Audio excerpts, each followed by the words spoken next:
Hello there, YouTube. It's me, Tolstoy Kopgatsky. Now, with bright coral pink, big and lunky, and has the power of only 35 games? Well, the answer is, of course, the VG Pocket Caplet, portable gaming device with 35 built-in games.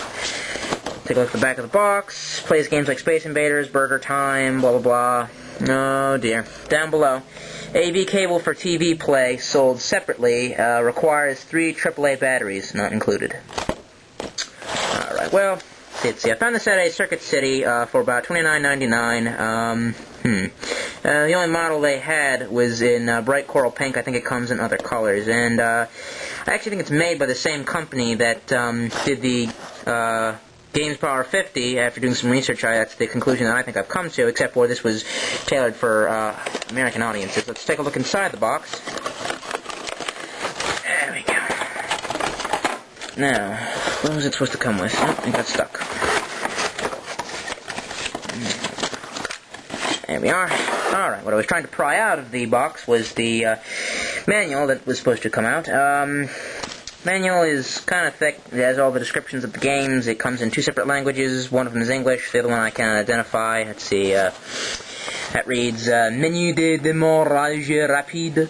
It's kind of like French or Creole. Alright. And then the actual system itself.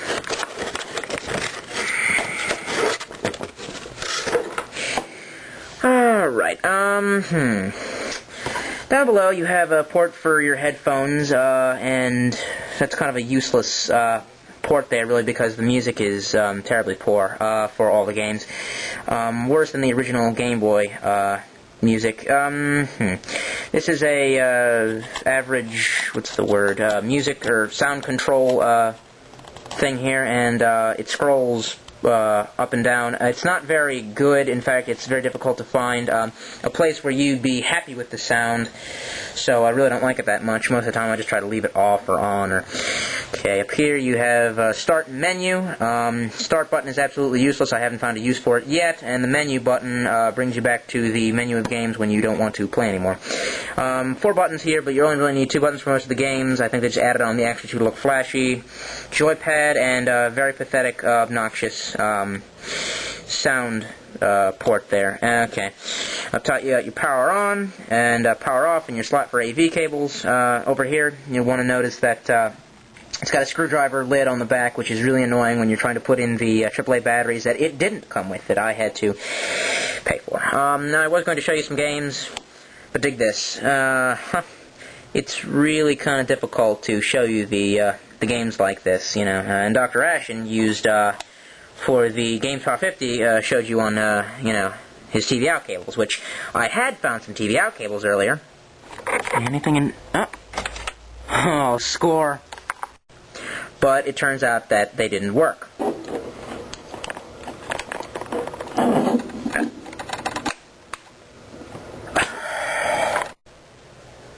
Yeah, so, as it says on the back of the box, the TV out cables for this are sold separately, and I had to send away for them, and they finally came in the form of, let's see, this was about $5 on Amazon, plus shipping.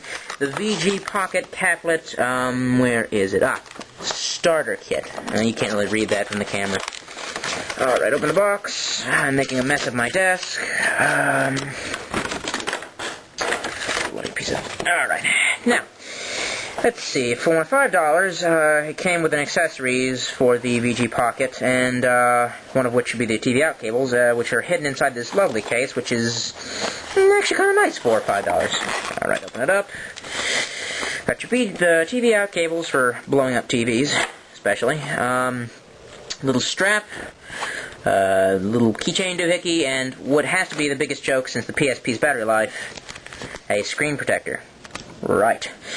Alright, well, now that we have our TV out cables, which are supposed to do something useful, let's take a look at some games, shall we?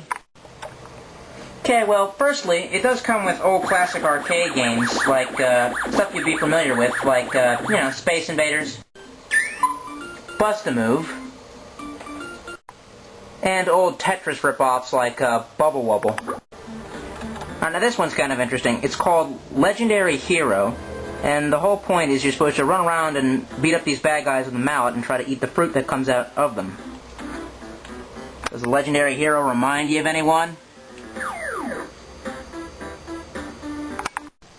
Okay, the VG Caplet also comes with, certain games that are unique to its system, I guess, that were designed specifically for it, 'cause I haven't seen them before, but they're all kind of really weird, like, let's see, here you go, Final Escape. The object is to push boxes around. Wait, how do I push boxes? Oh, right, with the button. Push these boxes around into these slugs to kill them. There you go.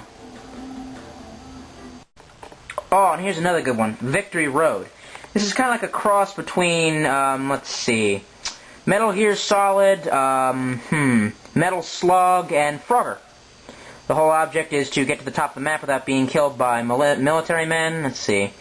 Jump onto the log, onto the log, wait. Alright, well, you get the point. Some of the games are just straight up ridiculous in, simplicity, like, Box Boy. I believe this was a game that was on cell phones for a while, where you try to push the box on the little red dot. Yes, push this box onto the little red dot. Oh. Alright, well maybe it's hard for me because I'm special. What's kind of interesting about it, though, is that a lot of the games are really weird, but some of them are kind of, normal. Which, like, here you go, Motomania. Which is, just about racing. But of course, another kind of down-to-earth game is Final Round Tennis. Let's see, here you go. Which, to its defense, does work. You can play the game, not particularly well. Oh, well, I can't play the game at all. But, really, I'm not sure why you'd want to be playing this when you could just be playing with this. Then again, I'm not too sure why you'd want to be playing with one of these when you could just be playing on one of these. Dear Nintendo, please try making more games. Shit. Alright, whatever. I mean, I digress, but, well, for the Games Power 50, Dr. Ashton said that some of the games were rubbish, but a lot of them were fun.